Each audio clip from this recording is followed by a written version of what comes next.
a catalyst. He starts seeing these flashes of the future, possible futures, like glimpses, one after another. And the way they describe it, there's this electrical intensity to these visions. Like it makes you think there's something more to it, right? More than just your average near-death experience. Like, is it connected to some kind of energy? Maybe something about Eddington itself. That's what I was thinking. So they pull him out of the river, Old Man Hemmings, a real Eddington fixture. And then Carol Jenkins shows up.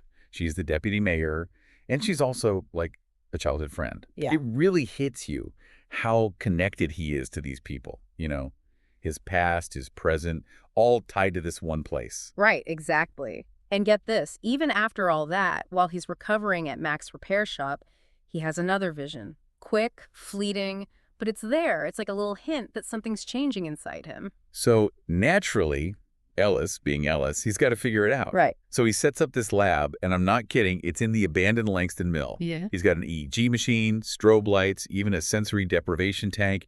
He's all about finding a logical explanation, thinks it's got to be something neurological, That's so Ellis, though. He's got this systematic way of thinking. He gets frustrated when the visions come and go, and he throws himself into all this research. Temporal anomalies, which are, basically events that mess with our idea of time, stuff like paradoxes or glimpses of other timelines. And then neurology, quantum physics. He wants answers, And he's not going for any supernatural stuff, not yet. And then he has this super clear vision. Mac and Big Jim at the repair shop arguing. It's about money, and Big Jim is threatening to cut Mac off. This isn't just a feeling. It's a whole scene playing out in his head. And what does he do? He acts on it. He goes to the repair shop and makes up this whole story about needing a specific carburetor for a 67 Mustang, no less. They even give us the dialogue. It's like a little play he's putting on. It's really interesting, this idea of acting on these visions. Does he have to? What will happen if he doesn't? It's like, what would we do, right? So he does it, and the thing is, he feels this power. He feels like he can actually control what happens. He even calls himself a temporal engineer, like he's in charge of time or something. But there's this other voice, Ella May. She's worried about his experiments, and she has this great analogy about the river. You can't control everything. Trying to dam it all up just leads to more problems, more unexpected outcomes. It's a powerful message, right? You can't always fight the natural flow of things. It's like a warning, right? Be careful. So then Ellis gets 2 job offers, Gentech in Raleigh, big salary, all that. And then there's the Eddington Town Council job. Less glamorous, but all about helping his community, fixing things. And with each job, he gets visions. For Gentech, it's success, but he's lonely. And then there's this phone call from LMA. Bad news, but he doesn't see what it is. It's that lack of detail that makes it so scary, right? He's worried sick about her. Oh, yeah, totally. And the Eddington job visions, they're not about him being some hotshot, but they're about connection, about helping people like Mac. But there's also trouble, A building collapses, the whole town's struggling. And that bad news vision, that's what gets him. That potential threat to LMA. He's so connected to her, outweighs everything else, makes you think about what we prioritize, He's powerful. So he turns down Gentech, turns down the big money, all that, and takes the job in Eddington. It's love, for sure, and, a good dose of fear, too. I mean, he's seen what could happen. Right, and good intentions don't always equal good outcomes. Taking the town job means someone else loses theirs. Dale Peterson, who's been there forever, and he's not happy about it. Almost right away, things start going wrong. A water pump, traffic lights, even power surges at the mill. It's like Dale knew what was what, and now they're paying the price. You can't replace experience with a fancy degree, True. And the mayor, Thompson, he was counting on that Gentech investment. They needed that money, especially for the water treatment plant. It was old, needed upgrades. Carol even mentions it at dinner. It's a big elephant in the room, And Max says it outright. The town's dying. Young people leave to find better opportunities. It's a hard truth. It is. And so the consequences start piling up. Things get tense.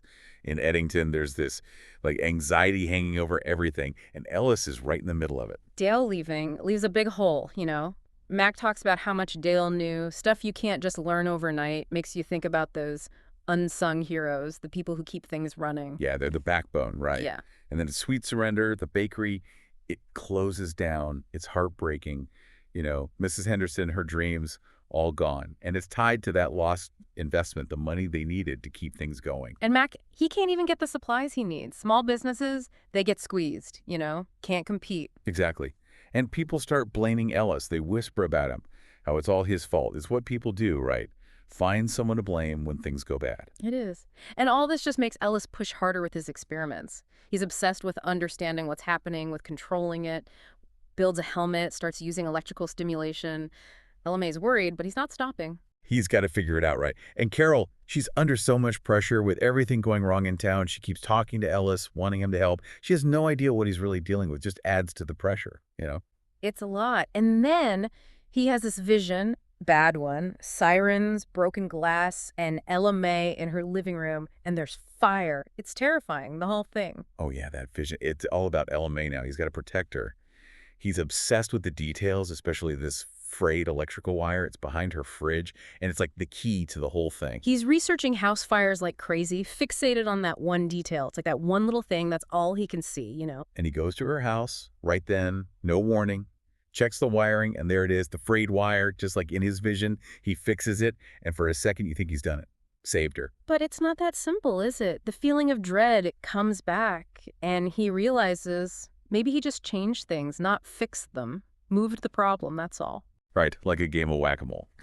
And Ella May, she's amazing. She tells him this story about a tornado, how you can't fight nature, how trying to control everything just makes things worse. It's so wise, you know? It's like she's saying, Ellis, you can't force things. Exactly.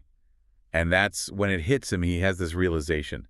He can change the immediate threat, but the danger, it's still there. It's like the future's not set in stone. It's always moving, changing, and every time he does something, it creates new possibilities. Yeah. Good and bad. He's not in control. Not really. He's learning, but it's a hard lesson, and the consequences, they just keep getting bigger. He stops the fire, but it causes a power surge, and guess what?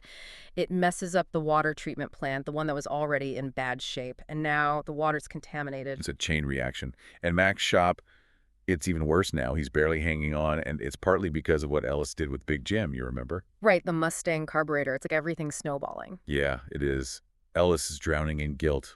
His visions, they're just flashes now, chaos. He's lost control.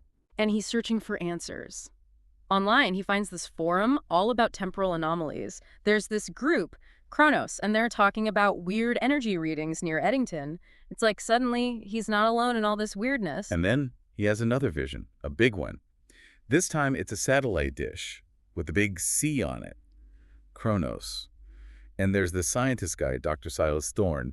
He's talking about temporal resonance, like Eddington's got this special frequency, and it can be used to change reality. It's huge. It's like now we see who the real players are, you know? It is. And back in Eddington, the water situation, it's bad. The water tastes metallic. People are getting sick. The doctor's office is overflowing.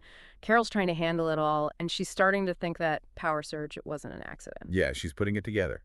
And she goes to Ellis for help, technical stuff. But he can't tell her everything, right? He's so conflicted, you can feel it. Right, he's stuck.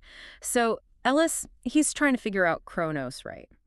He builds this antenna, and he picks up a signal, a rhythmic pulse, coming from north of Eddington. And it's not just any signal, it's modulated like military-grade stuff. Okay, that's scary. And then Mac drops a bomb. He remembers these guys, out-of-towners, asking about buying the old Langston Mill, Kronos, in Eddington, at a place that means everything to Ellis. It's all connected, so they got to check it out, right? The mill.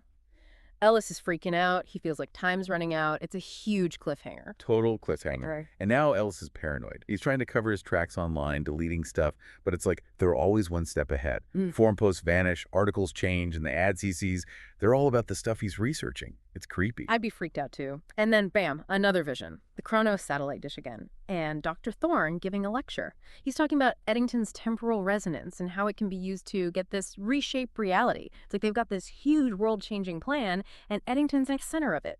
Oh, man, that's intense. So Ellis, he's got to do something. He tells Carol about the weird stuff online, how he feels like he's being watched. She's not sure what to make of it, but she says she'll look into it. It's something, right? It is. And meanwhile, guess who's watching Ellis? Agent Reyes and Dr. Thorne. They're tracking him, watching his every move, and they're commenting on how his energy changes with his emotions. It's like they're studying him. They're treating him like a lab rat. Basically, Thorne even calls Ellis a valuable asset, and Eddington, that's the key, he says. So they're after Ellis, and they're after something in Eddington. It's like a double whammy. Ellis can't see them watching, though, and he thinks they're using something to block him, like temporal dampening or something. So he builds more gadgets, a Faraday cage, all this stuff to try and protect himself. He's smart, I'll give him that. And then he picks up another signal. This time, it's coming from the Langston Mill. It's a military signal, and he gets a quick vision of Agent Reyes inside the mill. They're there. They are. And then Agent Reyes just shows up, casual as can be, at Yep. Mac's shop. He starts talking about infrastructure, all smooth, but he's really fishing for information, asking Ellis about his intuition, how good he is at predicting stuff. He's testing him. Yeah, like he knows something's up. And Ellis, he gets this awful vision. Reyes with a gun, and Ellis is in these futuristic handcuffs. Like, it's a threat, This is what happens if you don't cooperate. Chills. So, Reyes invites Ellis to a meeting, and that's when they make their offer. Join Kronos, learn about his powers, help prevent disasters, save the world, blah, blah, blah.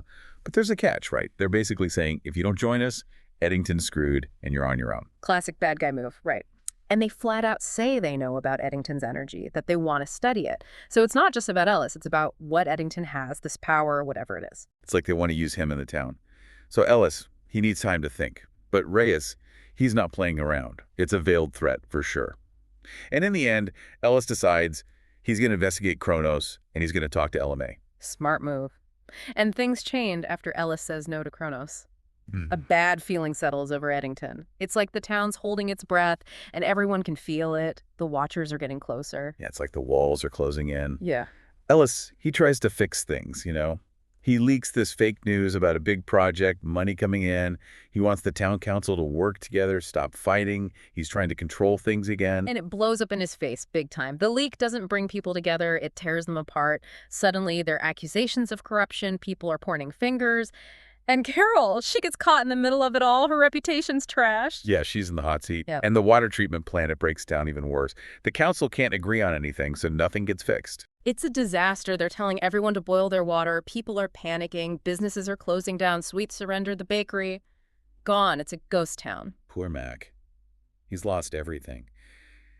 And he's looking at Ellis, remembering him as a kid, full of hope, to punch in the gut, It is. And Elme, she's a rock. Her porch becomes, like, a water station handing out clean water, and she's telling everyone, it's going to be okay, Eddington's strong. She's amazing. She really is. But Ellis, he sees what's happening. He sees Carol at town hall facing everyone, so tired, trying to hold it all together. And he's crushed. He knows it's his fault. And Carol, she's starting to think he's behind that leak. Their relationship's falling apart. Heartbreaking. Ellis realizes trying to control time, it was a mistake. All his meddling, it just made things worse, played right into Kronos' hands. He even has a vision of Thorn orchestrating the whole thing. Thorn's the puppet master. Ellis hits rock bottom. He can't sleep, can't escape the guilt, and he remembers those near-drowning visions, how everything changed. It's like he's come full circle. And then he sees them, the Kronos agents, watching Eddington fall apart. And he understands. They were planning this all along. They're using the town's weakness, its desperation, to get what they want. It's like watching vultures circling. But that's when something shifts in Ellis. He's angry now, and he's determined to protect his town. No more messing with time, no more trying to control things. He's gonna fight. That's where we leave him. It's Yeah. a powerful ending. So let's recap. Ellis, ordinary guy, almost dies, and boom, he's got precognitive abilities. Tries to use them for good, but it backfires. Big time. And then there's Kronos, this shady organization. They want what Eddington has, and they want Ellis. And now he's ready to fight back. Exactly. It's a story about choices, the ones we make, the ones we don't, and the consequences, how they ripple out, how even good intentions can lead to bad outcomes. And it asks the big question, what would you do if you could see the future? Right, and what happens when someone tries to control time? What happens when powerful people try to exploit others? These are big questions. And it makes you think about responsibility, about power, about who gets to decide what happens. And what about Eddington? What's going to happen to the town? And LMA? What role will she play? And Yeah. Kronos? What do they really want? So many questions. So many questions. This deep dive, it's just the beginning. The story's not over. It feels like we've just opened the first page. And I don't know about you, but I can't wait to see what happens next. Me too. I'm hooked.